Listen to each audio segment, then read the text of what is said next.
Korean විභාගයට ගේමක් ගහන්න. අපේ app එක කොරියන් සරසවිය. දැන් Google Play Store එකෙන් ඩවුන්ලෝඩ් කරගන්න. මෙම සේවාව සඳහා දායක මුදල් ඔබේ ජංගම දුරකථන ගිණුමෙන් අය කරනු ලැබේ. දායක මුදල් ස්වයංක්‍රීයව නැවත අලුත් කෙරෙනු ලැබේ.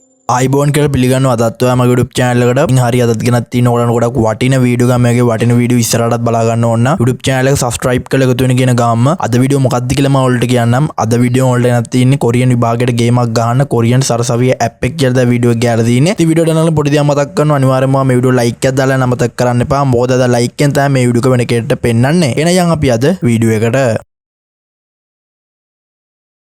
මේ වෙනකොටත් මගේ ඔඩියන්ස් එක දන්නවා අපේ කොරියන් සරසවිය app එක ගැන. ඉතින් මේ වීඩියෝ එක ලොකුම හේතුව තමයි app එක use කරන කට්ටියට මේ වෙනකොට errors ටිකක් ඇවිල්ලා තිනවා. ඉතින් ඒ errors වලට විසඳුම තමයි මම අද වීඩියෝ එකේදී ගෙනල්ලා තින්නේ. ඉතින් මම පළවෙනි pin comment එකේ දාලා තියන්නම් අපේ app එකේ web එක. ඉතින් මේ web එකේදී පුණුවන් ඕගොල්ලන්ට කිසිම ප්‍රශ්න නැතුව app එකම use කරන්න. ඉතින් app එක download කරලා ඉන්න කට්ටිය app එක download කරගෙන ඕගොල්ලන්ට errors එනවනම් මොනවා හරි ඒ errors එනවනම් ඕගොල්ලන්ට පුණුවන් අපේ web එකෙන් ගිහිල්ලා app එකෙන් use කරන විදියටම ඕගොල්ලන්ට පුණුවන් මේ features use කරන්න. මම පළවෙනි pin comment එකේ දාලා තියෙන link එකෙන් එන්න අපේ වෙබ් එක. ඉතින් ඔයගොල්ලන්ට ආවට පස්සෙත් පෙන්නන්නේ මේ විදිහට අපේ කොරියන් සරසවිය app එකේ ඉන්ටර්ෆේස් එකමයි මේ වෙබ් එකෙත් පෙන්නන්නේ. ඉතින් ඔයගොල්ලන්ට පුළුවන් අවශ්‍ය feature එක ටච් කරන්න. ටච් කරාට පස්සේ ඔයගොල්ලන්ට dialog hatch mobile sim වලින් මේක subscribe කරන්න වෙනවා. ඉතින් ඊට පස්සේ තියෙන ඔයගොල්ලන්ට සරලවම අර විදිහටම subscribe now කියන ගොබන්න. ඊට පස්සේ ඔයගොල්ලන්ට තියෙන dialog mobile hatch sim එක මෙතෙන්ට දීලා submit කරන්න. ඊට පස්සේ අපි code එකක් කියවන ඒ code එක දීලා ඔයගොල්ලන්ට ඉස්සරහට ගියාට පස්සේ ඔයගොල්ලන්ට පුළුවන් මේ features use කරන්න. ඉතින් app එක use කරන ගොඩක් කට්ටිය මට කියලා තියෙනවා අයියේ app එක use කරන්න බෑ අපිට subscription එකක්වත් හරියට subscribe කරන්න බෑ. ඉතින් ඒක නිසා අපිට විසඳුමක් ඉක්මනටම ගේන්නොත් කියලා කිව්ව නිසා තමයි මේ වීඩියෝ එක ගේන්නේ. ඉතින් ඔයගොල්ලන්ට පුළුවන් අපේ වෙබ් එක පාවිච්චි කරලා ඔයගොල්ලන්ගේ app එකෙන් කරගන්න වැඩ ටිකම මේ වෙබ් එකේනොත් කරගන්න. ඉතින් මම හිතනවා මේ වීඩියෝ එක මොන හරි දෙයක් ඔය ඉගෙන ගන්න ඇති කියලා. මේ වීඩියෝ එක මොන හරි දෙයක් ගත්තා නම් අනිවාර්යයෙන්ම මේ වීඩියෝ like එකක් දාලා නමතක් කරන්න එපා. මොකද අද like එකෙන් තමයි මේ වීඩියෝ එක වෙන කෙනෙක්ට පෙන්නන්නේ. මගේ වීඩියෝස් ඉස්සරහටත් බලා ගන්න ඕන නම් YouTube channel එක subscribe කරලා YouTube channel එකත් එක්ක alert එක ඉන්න කියන ගාම අදට වීඩියෝ කිරෝ කරනවා හැමෝටම බුදු සරණයි. ඊනුණු වැඩ ගන්න මගේ උන් ඔක්කොටම